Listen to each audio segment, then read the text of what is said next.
కొంతమంది సభ్యులు మాట్లాడడం శోచనీయం అధ్యక్ష. తెలంగాణ సమాజం నిశ్చితంగా గమనిస్తుంది. ఇది తెలంగాణ సమాజానికి మంచిది కాదు అధ్యక్ష. ఈరోజు అందుకే పాల్గొన్న అన్ని రాజకీయ పార్టీలకు సంబంధించిన సభ్యులకు నా సూచన ఒక్కటే, రేపటి నుంచి రాజకీయాలు మాట్లాడుకుందాం.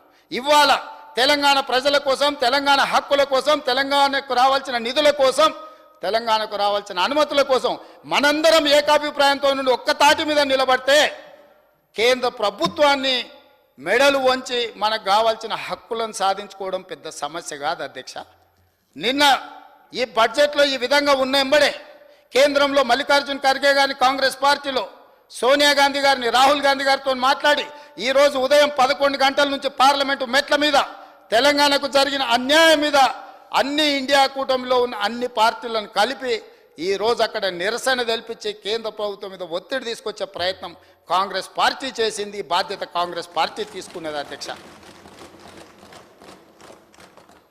అదేవిధంగా అధ్యక్ష, 14వ ఆర్థిక సంఘం సిఫార్సు మేరకు స్టేట్ ట్యాక్స్ డివల్యూషన్లో అంటే రాష్ట్రాలకు పన్నుల పంపిణీలో వాటా ఇవ్వాల్సిందని 42% ఇవ్వని 14th ఫైనాన్స్ కమిషన్ రికమెండ్ చేస్తే కోతలు విధించి రకరకాలుగా తిరకాసులు పెట్టి ఈరోజు 32.47% మాత్రమే రాష్ట్రాలకు ఇస్తున్నారు అధ్యక్ష. సెస్సులు, సర్చార్జుల రూపంలో కోతలు విధించి రాష్ట్రానికి న్యాయంగా దక్కాల్సిన నిధులను ఇవాళ కేంద్ర ప్రభుత్వం ఇస్తలేదు అధ్యక్ష.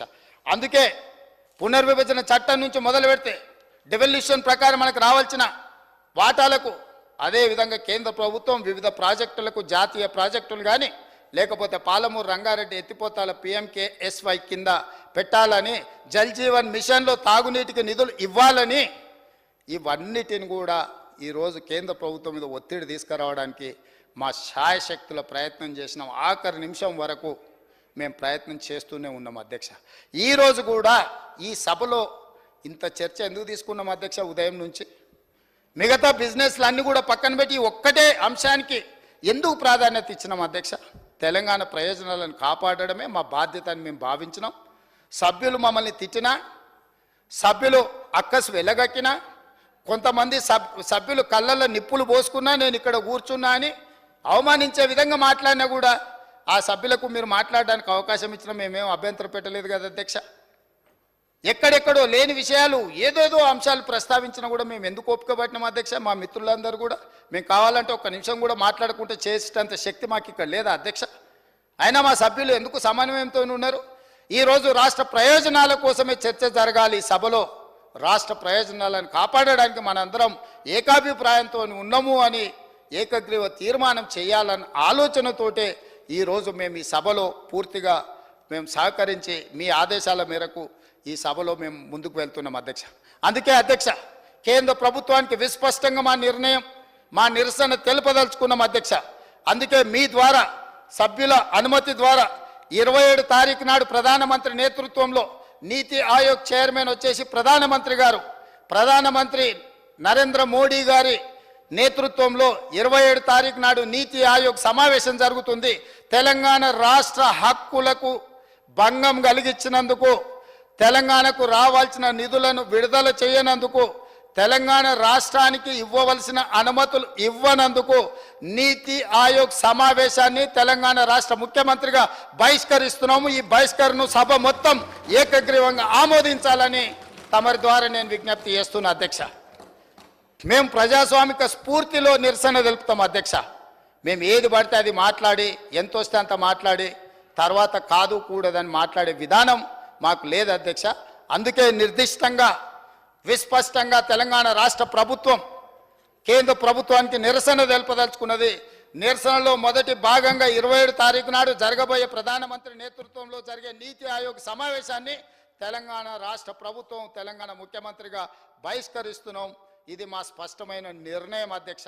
ఈలోపు కేంద్ర ప్రభుత్వం ఆలోచన చేసుకొని సవరించిన బడ్జెట్లో అయినా తెలంగాణకు న్యాయం చేస్తామని, తెలంగాణకు బయ్యారం ఉక్కు కర్మాగారం ఇవ్వాలని, తెలంగాణకు రైల్వే కోచ్ ఫ్యాక్టరీ నిర్మించాలని, తెలంగాణకు ITIR కారిడార్ని తిరిగి పునరుద్ధరించాలని, పాలమూరు రంగారెడ్డి ఎత్తిపోతల ప్రాజెక్టుకు PMKSYలో అనుమతి ఇవ్వాలని, NTPC ద్వారా 4000 మెగావాట్ల ప్రాజెక్టు సంబంధించి బ్యాలెన్స్ 2400 మెగావాట్లు నిర్మించాలని గిరిజన యూనివర్సిటీని పూర్తి స్థాయిలో ప్రారంభించాలని వీటన్నిటిని కూడా మేము డిమాండ్ చేస్తున్నాం. వీటి మీద పార్లమెంట్లో ప్రధానమంత్రి నుంచి ఒక స్పష్టమైన ప్రకటన రావాలని కోరుకుంటున్నాం అధ్యక్ష. అదేవిధంగా అధ్యక్ష, తమరి అనుమతి ద్వారా ఏదైతే మీరు తీర్మానం కోసం సభ్యులందరూ సూచన చేసిండ్రో తమరి అనుమతిస్తే తమరి అనుమతితో ఈ కింది తీర్మానాన్ని ప్రవేశపెట్టడానికి మిమ్మల్ని అనుమతి అడుగుతున్నాను అధ్యక్ష. గౌరవ ముఖ్యమంత్రి గారిని ప్రభుత్వ తీర్మానాన్ని ప్రవేశపెట్టవలసిందిగా కోరుతున్నాను. ధన్యవాదాలు అధ్యక్ష. డాక్టర్ బిఆర్ అంబేద్కర్ రచించిన రాజ్యాంగం ప్రకారం భారతదేశం అన్ని రాష్ట్రాల సమైక్య, అన్ని రాష్ట్రాల సమీకృత సమ్మిళిత అభివృద్ధి కేంద్ర ప్రభుత్వ బాధ్యత. ఈ ఫెడరల్ స్ఫూర్తిని కేంద్ర ప్రభుత్వం విస్మరించింది. కేంద్ర ప్రభుత్వం ప్రవేశపెట్టిన బడ్జెట్లో తెలంగాణకు వివక్ష జరిగింది. తెలంగాణ రాష్ట్ర ఏర్పాడిన నాటి నుంచి ఇదే ధోరణి కొనసాగించింది. ఆంధ్రప్రదేశ్ పునర్వ్యవస్థీకరణ చట్టం ప్రకారం 2 రాష్ట్రాల సుస్థిర అభివృద్ధి కోసం కేంద్ర ప్రభుత్వం అవసరమైన అన్ని చర్యలు చేపట్టాలి. కానీ విభజన చట్టంలో పొందుపరిచిన హామీలను అమలు చేయటంలో కేంద్ర ప్రభుత్వం విఫలమైంది. పార్లమెంటులో చేసిన విభజన చట్టంలో పొందుపరిచిన హామీలు ఇప్పటికీ అమలు కాకపోవటం తెలంగాణ ప్రగతిపై తీవ్రమైన ప్రభావం చూపింది. తెలంగాణ ప్రజాప్రభుత్వం ఏర్పడిన తర్వాత ముఖ్యమంత్రిగా నేను మరియు రాష్ట్ర మంత్రులు పలు దఫాలుగా ప్రధానమంత్రిని ఇతర కేంద్ర మంత్రులను కలిసి వివిధ విజ్ఞప్తులు చేశాము. రాష్ట్రానికి సంబంధించిన వివిధ ప్రాజెక్టులకు ఆర్థిక సాయం కోరడంతో పాటు చట్ట ప్రకారం రావాల్సిన నిధులు అపరిష్కృతంగా ఉన్న అంశాలపై అనేక సార్లు అభ్యర్థనలు అందించాము. కానీ కేంద్ర ప్రభుత్వం వీటిని పట్టించుకోకుండా కేంద్ర బడ్జెట్లో తెలంగాణ పట్ల పూర్తి వివక్ష చూపించింది. అందుకే తెలంగాణ రాష్ట్ర పట్ల కేంద్రం అనుసరించిన తీరుపై ఈ సభ తీవ్ర అసంతృప్తిని ఎన్నో సరళీకృత విధానాలు తీసుకొచ్చి బ్యాంకులను జాతీయం చేయడం కానీ, లేకపోతే ఎస్సీ ఎస్టీలకు ఇచ్చిన రిజర్వేషన్లతో పాటు భూమి మీద హక్కులు ఇవ్వడం కానీ, చదువుకున్న నిరుద్యోగ యువకులకు ఉద్యోగ ఉపాధి అవకాశాలు కల్పించాలని ఒక పకడ్బందీ పరిపాలన అందించి ఈ దేశానికే ఆదర్శవంతమైన ప్రధానమంత్రిగా శ్రీమతి ఇందిరాగాంధీ గారు ప్రపంచంలోనే ఒక ఉక్కు మహిళగా గుర్తింపు పొందారు. ఆ తర్వాత సంక్షోభాలు ఎదుర్కొంటున్న దేశం ప్రజాస్వామ్యం మనుగడ సాధిస్తుందా లేదా అని ప్రపంచ దేశాల ముందు అనుమానంగా నిలబడ్డ ఈ దేశాన్ని 2004లో శ్రీమతి సోనియా గాంధీ గారి నాయకత్వంలో యూపీఏ 1 ప్రభుత్వాన్ని మన్మోహన్ సింగ్ గారిని ప్రధానమంత్రిని చేసి ఈ దేశాన్ని సరళీకృత విధానాలను ముందుకు తీసుకెళ్లి ఈ దేశాన్ని ప్రపంచంతో పోటీ పడే విధంగా ఆ ప్రధానమంత్రి గారు తీర్చిదిద్దారు. 10 సంవత్సరాలు మన్మోహన్ సింగ్ గారి నాయకత్వంలో సోనియా గాంధీ గారి నేతృత్వంలో అన్ని రాష్ట్రాలకు అవకాశాలు కల్పిస్తూ అన్ని ప్రాంతాలకు సమానమైన నిధులు కేటాయిస్తూ వివిధ రాష్ట్రాలు అభివృద్ధి కోసం పెట్టుకుంటున్న విజ్ఞప్తులను అనుమతులు ఇస్తూ ఈ దేశంలో ప్రజాస్వామ్యం వేళ్ళునుకునే విధంగా ఈ దేశం అభివృద్ధి చెందిన దేశంగా ముందుకు తీసుకెళ్లడానికి ప్రయత్నం చేసిండ్రు అధ్యక్ష. ఆ స్ఫూర్తితో ఈ దేశమే ప్రపంచానికి ఆదర్శంగా నిలబడుతున్న సందర్భంలో 2014లో భారతీయ జనతా పార్టీ నరేంద్ర మోడీ గారు ఈ దేశానికి ప్రధానమంత్రి అయినారు. ఈ 2004 నుంచి 2014 మధ్యలో ఈ ప్రాంత ప్రజలు ఉమ్మడి ఆంధ్రప్రదేశ్ రాష్ట్రంలో వివక్షకు లోనవుతున్నాము, మా ప్రాంతానికి రావాల్సిన నిధులు రావడం లేదు, మా నీళ్లు మాకు పారడం లేదు, మా ప్రాంతానికి ప్రత్యేక రాష్ట్రమే పరిష్కారము అని చెప్పి ఆనాడు ప్రజలందరూ కలిసికట్టుగా కోదండరామ్ గారి నేతృత్వంలో వారి నాయకత్వంలో మనం అందరం కలిసి కొట్లాడితే తెలంగాణ రాష్ట్రం అనేది కల సాకారమైంది. ఈ తెలంగాణ రాష్ట్రం ఇవ్వాలన్న ఆలోచన ఇచ్చి నిరూపించిన శక్తి కాంగ్రెస్ పార్టీది, శ్రీమతి సోనియా గాంధీ గారిది. ఆ ఇచ్చిన తెలంగాణ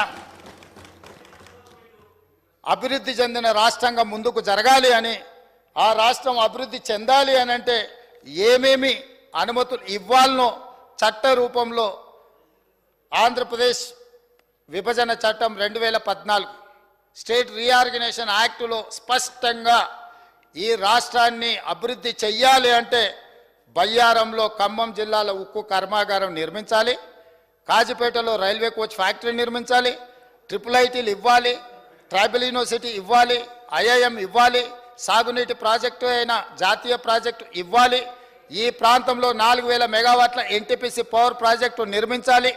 ఈ ప్రాంతానికి ఏమేమి కావాలనో క్షుణ్ణంగా ప్రతి అంశాన్ని పరిగణలోకి తీసుకొని రేపొద్దున ఎవరు వచ్చినా కూడా మన తెలంగాణకు అన్యాయం జరగకుండా చట్టబద్ధత కల్పించి లోక్సభలో రాజ్యసభలో బిల్లును ఆమోదింపజేసి హైదరాబాద్తో కూడుకున్న తెలంగాణ రాష్ట్రాన్ని శ్రీమతి సోనియా గాంధీ గారు, మన్మోహన్ సింగ్ గారు మనకిచ్చిండ్రు. ఈ రాష్ట్రానికి తెలంగాణ రాష్ట్రం అని చెప్పుకోవడానికి గర్వంగా కాంగ్రెస్ పార్టీ పునాదులేస్తే జరిగిన ఎన్నికలలో కొంతమందికి ప్రజలు తీర్పు ఇచ్చిండ్రు, అవకాశం ఇచ్చిండ్రు. ఆ తీర్పును అవకాశాన్ని 10 సంవత్సరాలు కేంద్రంలో నరేంద్ర మోడీ గారు ఉండొచ్చు, రాష్ట్రంలో కల్వకుంట్ల చంద్రశేఖరరావు గారు ఉండొచ్చు. పునర్విభజన చట్టంలో ప్రజాస్వామ్య దేవాలయమే పార్లమెంటరీ వ్యవస్థ, పార్లమెంట్. ఆ దేవాలయంలో చేసిన చట్టాలను కూడా 10 సంవత్సరాలు అమలు చెయ్యలేదు. అమలు చెయ్యకపోవడానికి గల కారణాలు ప్రజలు గుర్తించినరు. ఆనాడు చట్టం ద్వారా మనకిచ్చిన అధికారాన్ని 10 సంవత్సరాలు ఇక్కడ ఉన్న పాలకులు ప్రశ్నించకపోవడము, నిలదీయకపోవడము, రాబట్టుకోకపోవడం వల్ల తెలంగాణకు తీరని అన్యాయం జరిగింది.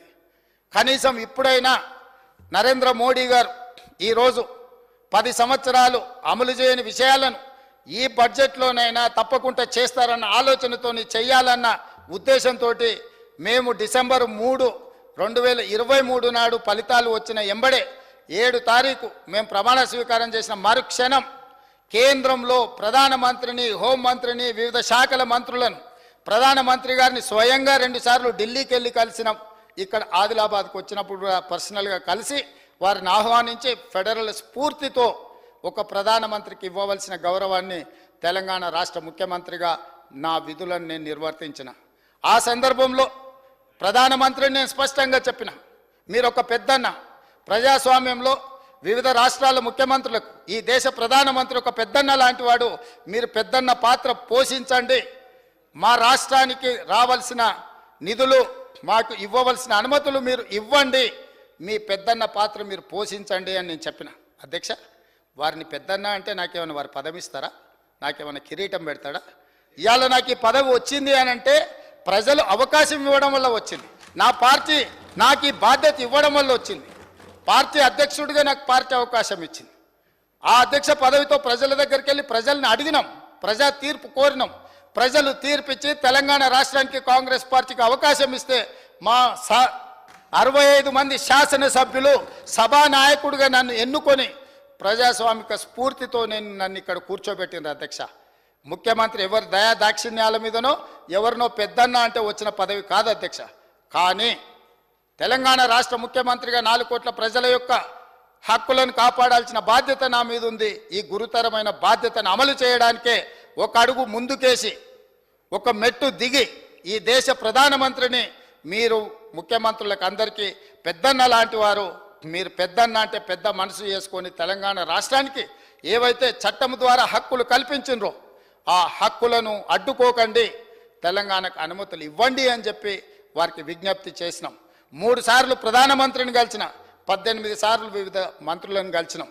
ప్రతి ఒక్కరిని కలిసి తెలంగాణ రాష్ట్రానికి రావాల్సిన బయ్యారం ఉక్కు కర్మాగారం గురించి, రైల్వే కోచ్ ఫ్యాక్టరీ గురించి, గిరిజన యూనివర్సిటీ గురించి, IIIT గురించి, IIM గురించి, మూసీ పరివాహక ప్రాంతం అభివృద్ధి కోసం, రీజనల్ రింగ్ రోడ్డు కోసం, పాలమూరు రంగారెడ్డి ఎత్తిపోతల ప్రాజెక్టు కోసం, ఈరోజు ఈ రాష్ట్రంలో జరగవలసిన అభివృద్ధి కోసం, సెమీ కండక్టర్స్ కోసం, అదేవిధంగా ఐటీ పరిశ్రమల కోసం, ఈరోజు ఫార్మా పరిశ్రమల కోసం అనుమతులు ఇవ్వండి, మీరు నిధులు ఇవ్వండి అని చెప్పి ఈరోజు వారిని కలిసి మేము విజ్ఞప్తి చేయడం జరిగింది. అధ్యక్ష, ఇవన్నీ కూడా ప్రజాస్వామిక స్ఫూర్తితో పనిచేయాలన్న ఆలోచన, అంతే తప్ప ఎవరి దగ్గరనో వంగిపోవడమో ఎవరి దగ్గరనో లొంగిపోవడానికి ప్రయత్నం చేయలేదు. అధ్యక్ష, ఇన్ని ప్రయత్నాలు చేసినా కేంద్ర ప్రభుత్వం మన పట్ల వివక్ష చూపించింది. ఇది వివక్షనే కాదు, కక్షాపూరితమైన చర్య అని చెప్పి నిర్ద్విధంగా సభ ఖండించాలి అని చెప్పి ఈరోజు ప్రత్యేకంగా రోజు మొత్తం ఈ సభలో చర్చ పెట్టి ప్రతి సభ్యుడికి అవకాశం ఇచ్చి మీ అభిప్రాయాలు చెప్పండి,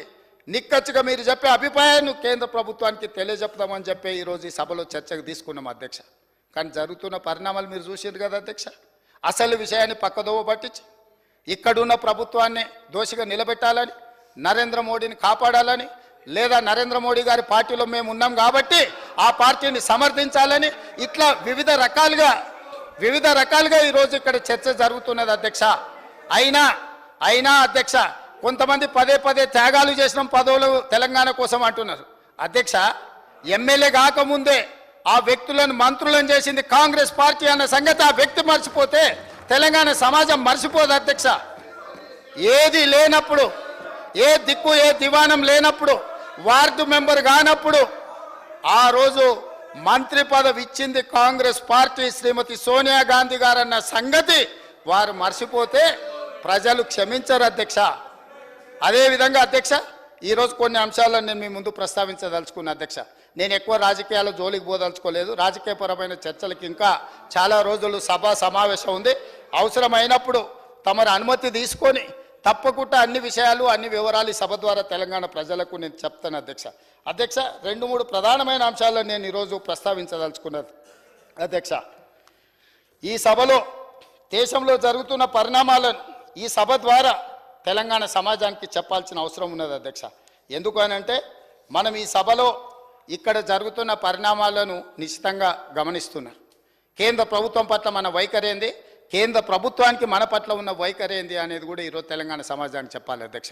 అందుకే అధ్యక్ష, ఈరోజు దేశంలో ₹1 తెలంగాణ రాష్ట్రం ₹1 కేంద్ర ప్రభుత్వానికి పన్నుల రూపంలో చెల్లిస్తే తెలంగాణ రాష్ట్రానికి తిరిగి కేంద్ర ప్రభుత్వం ఇస్తున్నది 47 పైసలు అధ్యక్ష.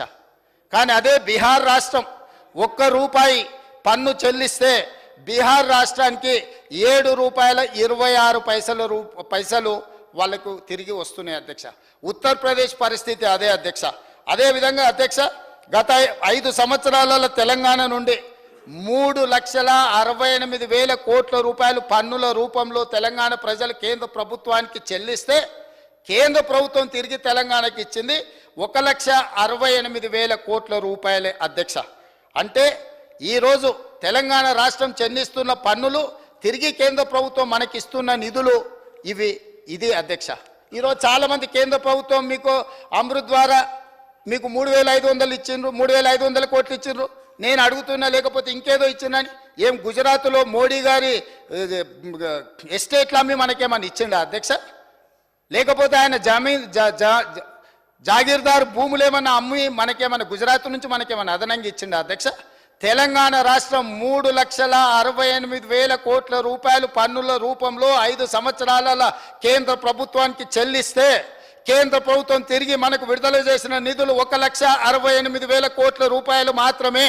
ఇది ఎవరి దయా దాక్షిణ్యం కాదు, ఎవరి ఆస్తులు మాన్యాలు అమ్మి తెలంగాణ రాష్ట్ర ప్రజలకు ఇవ్వలేదు అధ్యక్ష. ఇది ఎవరి దయా దాక్షిణ్యం కాదు, మన హక్కు మనకి ఇవ్వకపోవడం వల్ల, చట్టం రూపంలో పార్లమెంట్లో చేసిన శాసనాలను ఉల్లంఘించడం వల్ల ఇవాళ ఈ అంశం మీద ఇవాళ చర్చించాల్సిన పరిస్థితి వచ్చింది అధ్యక్ష. అదేవిధంగా అధ్యక్ష, ఈరోజు నేను ఇంకొక మాట చెప్పదలుచుకున్నాను అధ్యక్ష. ఎట్లా అంటే 5 దక్షిణాది రాష్ట్రాలు చెల్లిస్తున్న పన్నులెంత, తిరిగి 5 దక్షిణాది రాష్ట్రాలకు కేంద్ర ప్రభుత్వం ఇస్తున్నదెంత, ఒక్క ఉత్తరప్రదేశ్కి ఇస్తున్నది ఎంత అనేది కూడా ఇవాళ చర్చించాల్సిన అవసరం ఉన్నది అధ్యక్ష. 5 దక్షిణాది రాష్ట్రాలు 5 తెలంగాణ, ఆంధ్రప్రదేశ్, కర్ణాటక, కేరళ, తమిళనాడు, ఈ 5 రాష్ట్రాల నుండి GST పన్ను వసూళ్లు ₹22,26,000 కోట్ల అధ్యక్ష. ఈ ఏమైంది ఆంధ్రప్రదేశ్కి?